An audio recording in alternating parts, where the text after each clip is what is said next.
evaluasi secara berkelanjutan, secara berkala.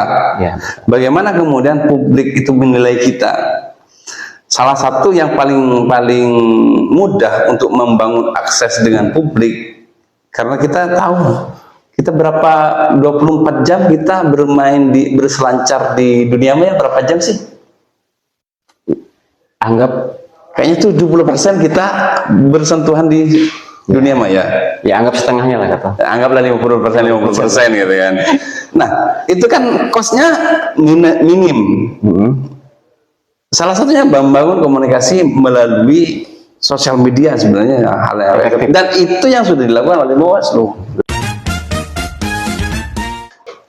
Assalamualaikum warahmatullahi wabarakatuh. Isek Kabat Taka. Selamat datang di Adopsi, ada obrolan seputar demokrasi. Kita jumpa lagi di podcast yang membahas terkait isu-isu yang sedang Yang sedang hangat. Ya, isu-isu sedang hangat. Baik di dunia gaib atau Di dunia kepemiluan dan demokrasi di Indonesia, khususnya di Penajam Pasir Utara. Baik, saat ini kita sudah kedatangan tamu ya. Bukan tamu sebetulnya beliau. Narasumber. Beliau adalah Ketua Bawaslu Kabupaten Penajam Pasir Utara, Bapak Muhammad Kojin. Selamat datang, Pak Kojin. Selamat datang, padahal sudah dari tadi datangnya. Dari tadi ya. Tidak apa-apa ucapan selamatnya sekarang. Bagaimana kabar Pak Kojin? Alhamdulillah, di tengah berbagai cobaan bulan puasa masih sehat. Alhamdulillah, Allah.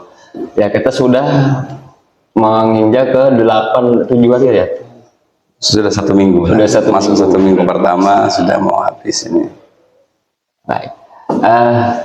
Ada masalah dengan puasa? Ya, sejauh ini belum ada masalah.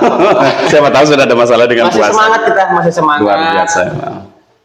Masih energik ya.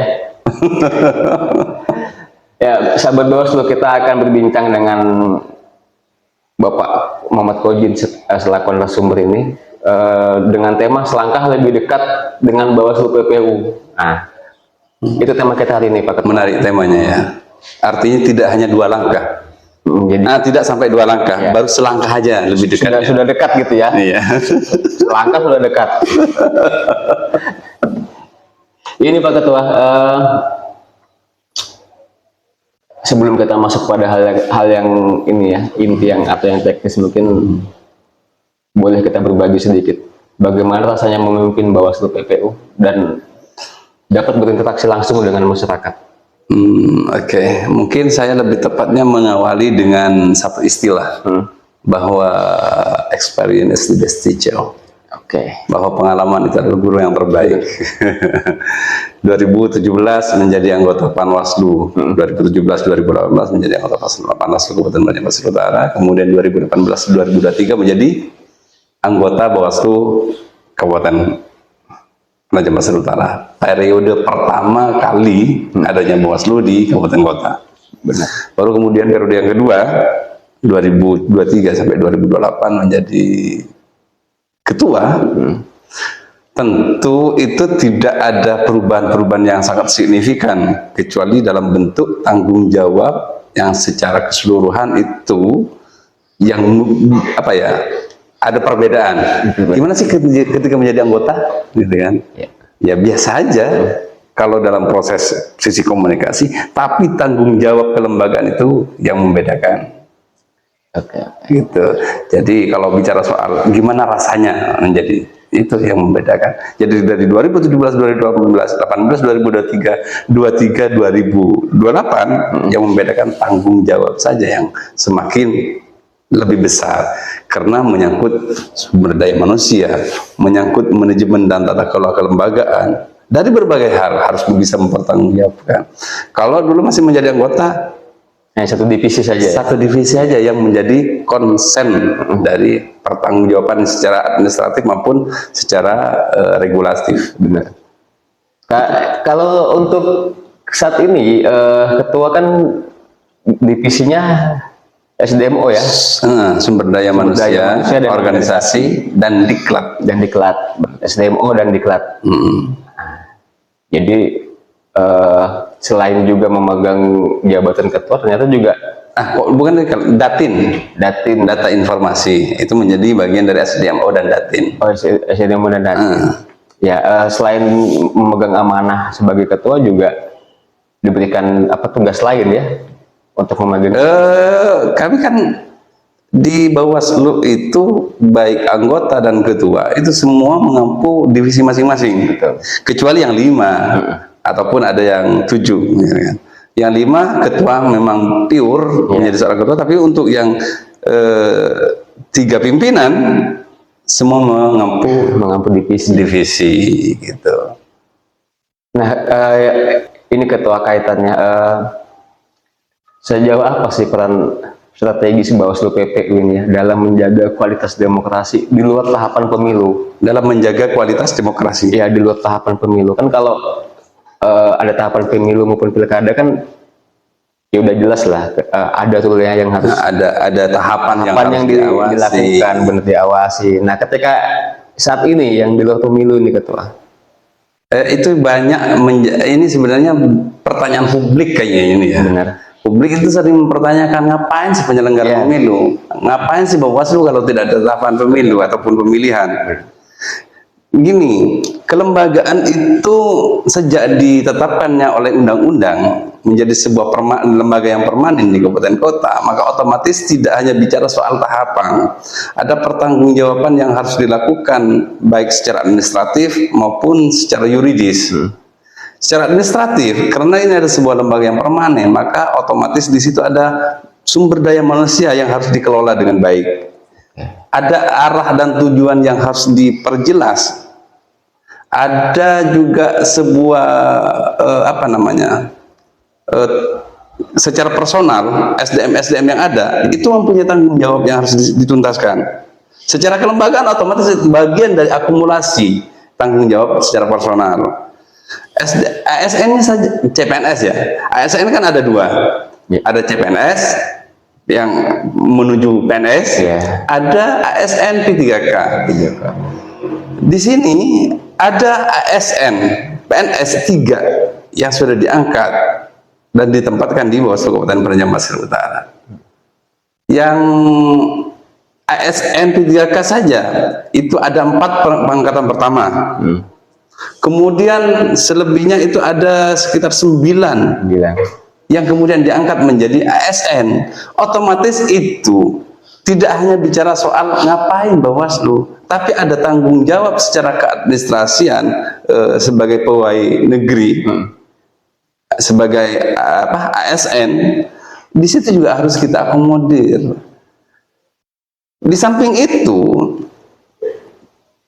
ini secara kelembagaan. Di samping itu ada juga bicara soal pemilu dan pemilihan itu tidak serta-merta datang hanya pada bulan-bulan saat pencoblosan toh. Saat tahapan saja ya. Tidak hanya saat tahapan, ada persiapan. Persiapan kapan? Nah, ini adalah bentuk tanggung jawab penyelenggara pemilu, khususnya Bawaslu. Bagaimana kemudian seluas-luasnya membangun komunikasi, membangun jaringan, membentuk sebuah program edukasi. Dalam rangka apa? Mempersiapkan proses demokrasi elektoral sejak dari awal. Artinya kalau bicara mungkin kacamata kita sering mengatakan, apa itu pemilu? Ya pemilu itu tahapan. Tapi menuju tahapan itu kan ada beberapa persiapan.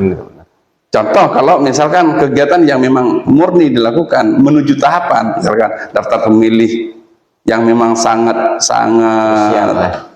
krusial tapi fluktuatif. Karena angka-angkanya dinamis, senantiasa ada perubahan-perubahan. Ada juga soal kepartaian, partai politik. Partai politik kemudian apakah nanti hanya menjelang, tapi eksistensi dari partai politik itu seharusnya menjadi bagian tidak terpisahkan dari proses demokrasi elektoral. Yang ketiga adalah masyarakat secara dalam hal ini kalau kategori kita adalah masyarakat pemilih. Masyarakat pemilih ini tidak semuanya memahami secara makro, secara komprehensif terkait proses demokrasi elektoral. Maka di situ perlu hadir edukasi, sosialisasi, dan kegiatan-kegiatan lainnya. Itu penting dilakukan.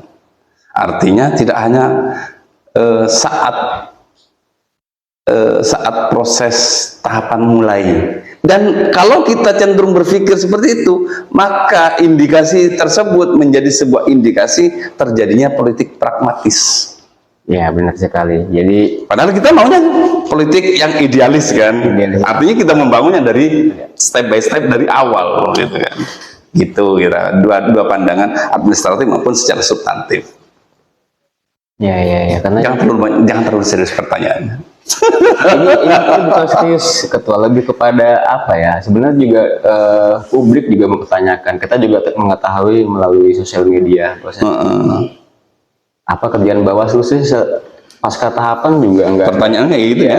tidak ada kerjaan, kata udah ada pemilu kan begitu, udah ada pemilu, udah ada pilkada gitu, ngapain sih mereka? Nah itu lebih kepada Tapi negara tetap hadir di situ gitu kan. Tapi feedbacknya kita kepada negara apa? Itu ya seperti dijelaskan tadi gitu. ya. Sementara itu kan juga apa ya, menuju pemilu tadi seperti yang dibahas juga butuh persiapan ya. Butuh persiapan, Dari tidak ujuk-ujuk kemudian ini tahapan dimulai. Iya. Panjang proses. Panjang. Pemilu 22 bulan ya. Karena pemilu itu tidak hanya bicara soal anggaran toh, tapi soal pemahaman masyarakat sebagai bagian terpenting, sebagai pemilik kedaulatan dalam proses demokrasi. Tugas kita bersama. Tugas kita bersama, terutama penyelenggara. Dalam hal ini kita, karena yang bicara Bawaslu, maka tanggung jawab Bawaslu, gitu kan. Nah ini selanjutnya ketua, sebagai koordinator divisi SDMO dan Diklat ini kan, apa yang sudah disusun untuk memperkuat kapasitas SDM-nya di Bawaslu ini? Ini berkesinambungan sebenarnya dengan tadi apa yang dilakukan oleh Bawaslu secara keseluruhan. Yang dipersiapkan memang ada dua segmen ya. Bawaslu ada kegiatan yang bersifat pelibatan orang lain eksternal, kemudian ada kegiatan-kegiatan yang bersifat internal. Nah, SDMO ini salah satunya adalah bagaimana menjaga ritme di ruangan kita sendiri, baik SDM-nya, hubungan kinerjanya, termasuk sampai pada proses evaluasinya. Nah, artinya kita tidak hanya sebatas hadir dalam hanya meminta dan mengarahkan, tapi bagaimana kemudian bisa mengevaluasi kerja-kerja dari seluruh SDM yang ada.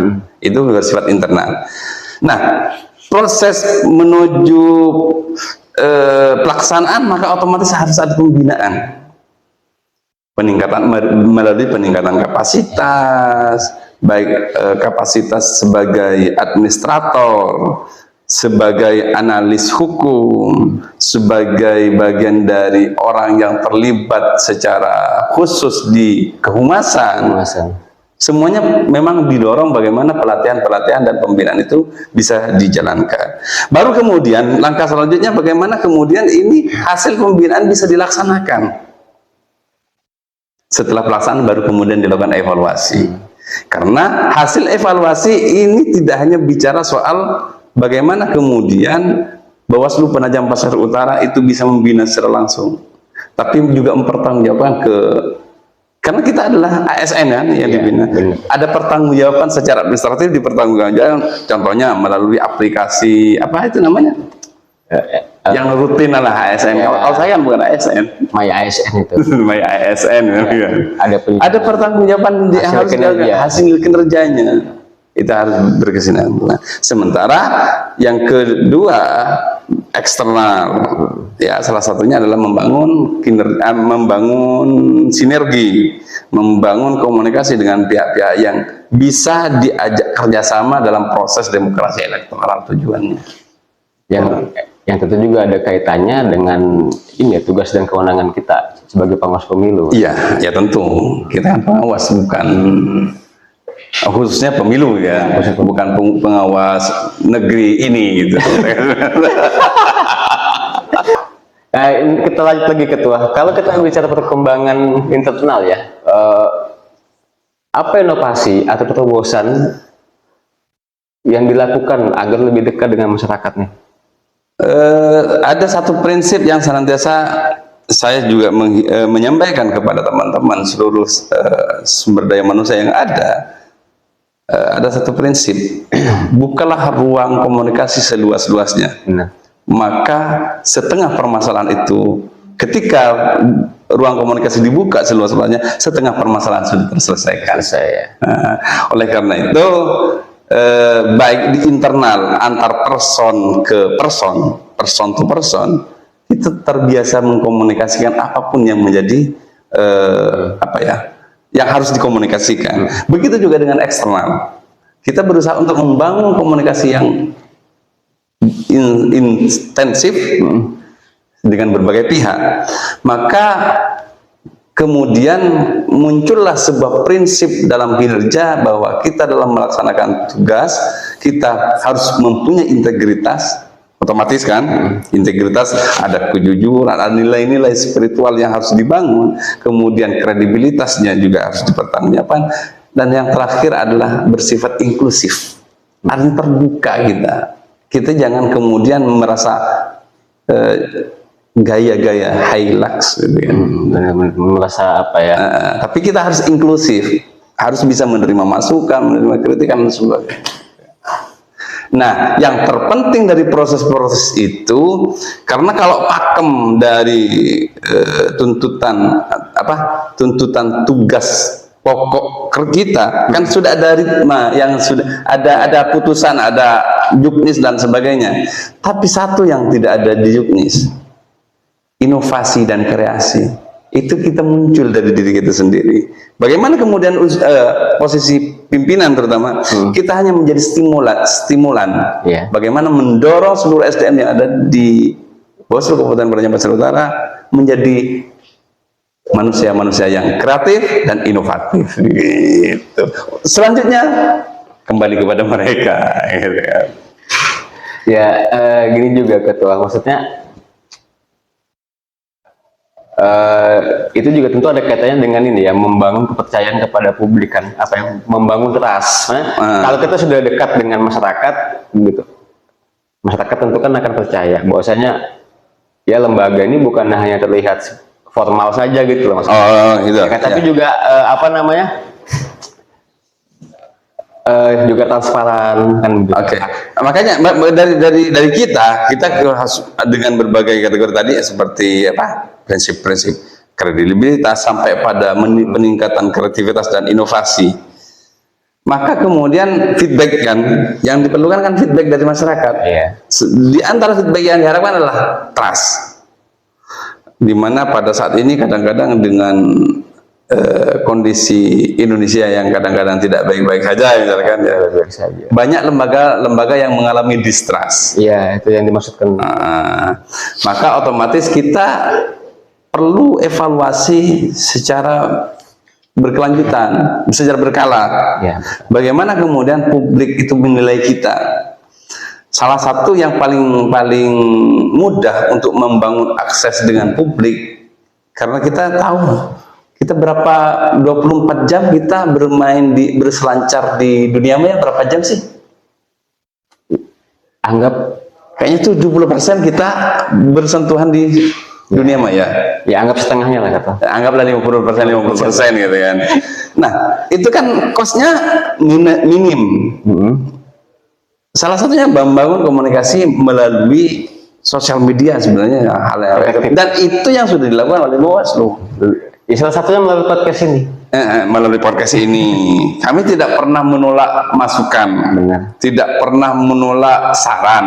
Ya. Kita senantiasa membuka ruang kepada publik. Cuman publik ini yang menjadi persoalan catatan kami loh ya. Ya. Publik kadang-kadang acuh tak acuh. Nah, ini yang menjadi problem sebenarnya. Contoh, kalau dalam tahapan ya, ada dari seluruh proses penanganan pelanggaran, yang menjadi temuan berapa persen sih? Ya. Yang laporan masyarakat berapa persen sih? Ya, sangat minim yang laporan itu. Nah, ini tahapan. Di luar tahapan, seharusnya masyarakat tidak hanya menilai ngapa dengan sebuah pertanyaan sinis, seharusnya. Coba dong kasih apa namanya apa sih kebutuhan, misalkan di lingkungan A, lingkungan B, ternyata ini perlu ada pendidikan proses demokrasi di situ. Ya, pendidikan politik. Kami siap kok mencari solusi di situ, gitu kan. Cuman memang kami saat ini untuk langsung masuk ke wilayah secara langsung, kita kan bukan tidak ada tahapan, maka otomatis ada proses-proses yang harus dibangun, gitu loh. Seharusnya dari publik itu juga hadir ke kita, gitu ya. Itu yang sudah kami lakukan untuk membangun trust publik itu melalui yang paling gencar itu melalui sosial media sih sampai saat ini. Lebih efektif ketua ya. Karena lebih efektif. Kalau pertemuan langsung itu budgetnya juga agak high cost gitu ya. kalau di sosial media kan low budget. Betul. Seperti ini tanpa ada kopi. Mana sih kopi ini? Ini kan lagi puasa Oh, sorry. Jadi mungkin kopi nunggu ajan maghrib ini kita. Gitu. Jadi low budget memang di sosial media. Dan mungkin bisa lebih menarik ya. Karena ada konten-konten. Menarik apa ini? Menarik minat. Oh, menarik minat. Menarik minat publik untuk lebih mengetahui Mas Danu ya kan. Bawaslu secara utuh. Enggak, kan belum muncul juga kan. Siapa sih kenal Mas Danu kalau tidak tampil di podcast di sosial medianya Bawaslu Penajam Pasir Utara. Tapi menjadi bagian dari kegiatan seperti ini kan makin tahu bukan hanya soal Bawaslu kadang-kadang. Soal person siapa gitu ya. Ada sisi lain. Ada sisi lain. Tapi belum tentu yang ada di balik layar kayak Mas Reski, Mbak Intan itu belum tahu semua publik. Kami tidak pernah muncul di permukaan gitu kan. Nah ini ketua, seberapa penting sih masyarakat itu untuk mendukung pengawasan yang bersifat partisipatif? Kalau bicara soal berapa penting, Ya. full, pentingnya itu full. Misalnya kalau ukurnya persentase, maka 100% itu menjadi sebuah penting. 100% bahkan ya. 100% Oke. penting. Tapi dalam proses pengawasan, kalau saya sering mengatakan begini, pengawasan adalah memang tugas bersama, baik penyelenggara dalam hal ini Bawaslu ataupun masyarakat. Ya. Tapi secara formal, legal formalnya ada di Bawaslu, terutama dalam proses penanganan pelanggaran. Karena itu amanat undang-undang juga bahwa Bawaslu harus membentuk pengawasan partisipatif. Ya. Itu amanat undang-undang. Tidak kemudian ini program akal-akalan, bukan. Artinya memang Bawaslu mendapatkan amanat untuk membangun pengawasan partisipatif. Namanya pengawasan partisipatif, maka otomatis tujuan utamanya adalah melibatkan masyarakat secara umum. Meskipun sampai saat ini masih ada beberapa catatan. Satu, kadang-kadang kita mau melibatkan mulai dari pemilih pemula, tapi terpengaruh dengan gaya lifestyle mereka yang masih belum ada berapa persen yang sudah peduli, dan ada sekian persen yang masih belum peduli sama proses demokrasi elektoral. Terus yang kedua, masyarakat melalui sentuhan keagamaan, ormas keagamaan, kan? Ini memang lebih aktif, cuman feedback ke kita itu masih belum maksimal. Kalau komunikasinya dengan mereka sudah ada ormas kemasyarakatan, ormas kepemudaan, sudah kami bangun. Cuman feedback ke kita, contoh tadi salah satu ukurnya bentuk feedback dari partisipasi apa? Contoh laporan lah ya. Ada laporan kalau ada indikasi. Karena gini, ada paradoks ini. Akan ada banyak masyarakat yang mengatakan setiap tahapan pemilu, terutama masa kampanye sampai masa tenang, ada money politik. Di sana ada transaksi money politik. Publik akan mengatakan, opini publik akan mengatakan seperti itu. Tapi berapa persen dari publik yang membangun opini seperti itu yang mau ya melaporkan ke kita? Padahal itu bentuk partisipasi nyata di situ, gitu loh. Membuat laporan atau minimal memberikan informasi. Masih ketua.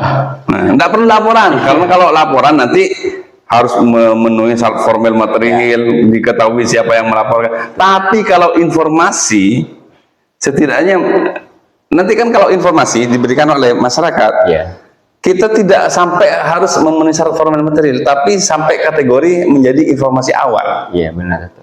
Apa informasi awal? Bukti materialnya ada.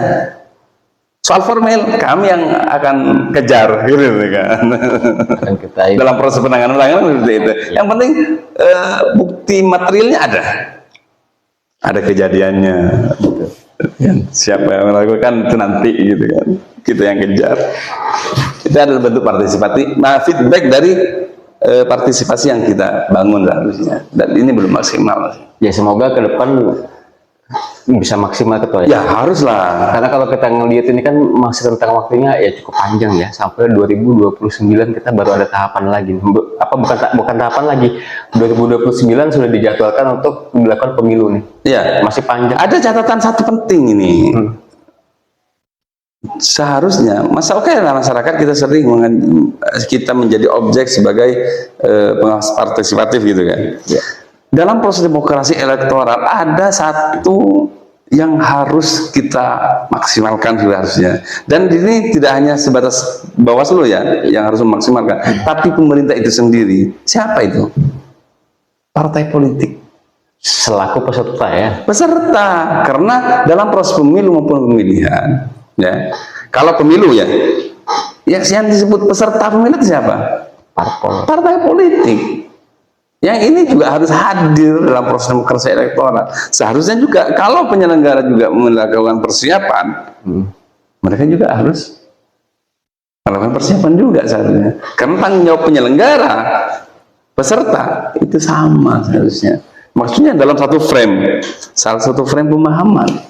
Ya, tapi yang hari ini kita ngelihat parpolnya kan cenderung ini kita mungkin agak melebar sedikit ya, karena kita membahas soal publik. Nggak apa-apa, kan kita bicara soal trust publik ini. Parpol cenderung lebih fokus kepada ini internal ketua, ya kan, kaderisasi contoh, atau sifatnya nanti untuk pencalonan, kan begitu. Itu yang kita lihat hari ini. Iya, ya artinya proses-proses kaderisasi yang bersifat internal itu juga harus penting, tapi tidak hanya sebatas kaderisasi, tapi pemahaman bagaimana soal regulasi, soal demokrasi. Kalau kita ngaca aja deh, kita coba analisa aja. Siapa sih yang dalam tahapan pemilu maupun pemilihan yang berpotensi melanggar itu siapa? Ya, peserta. Peserta toh? Berarti kalau berpotensi melanggar, di sini ada miss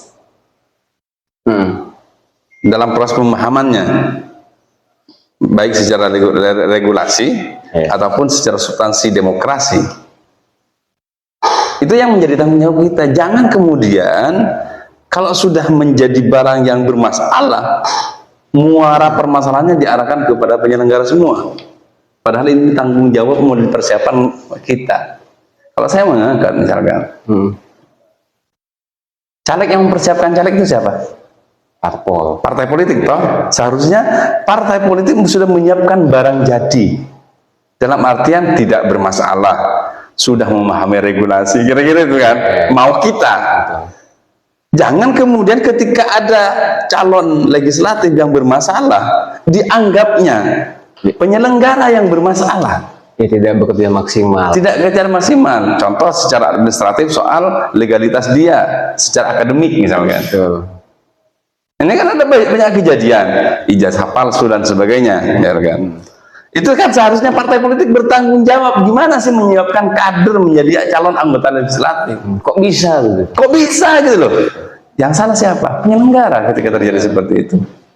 Padahal penyelenggara sudah hanya menerima barang. Seharusnya yang diterima adalah barang jadi, barang bagus gitu kan.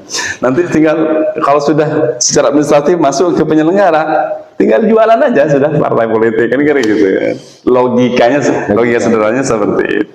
Ya memang gini juga ketua, demokrasi ini juga tidak mungkin bakal baik kalau tidak ada partisipasi, kan begitu. Partisipasi harus.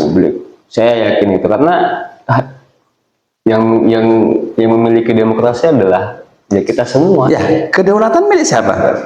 Milik rakyat. Rakyat. Maka otomatis kita punya tanggung jawab di wilayah masing-masing. Tapi kalau masyarakat disuruh melakukan penanganan pelanggaran, tidak bisa. Nah, memang karena legal formalnya ada di Bawaslu gitu ya.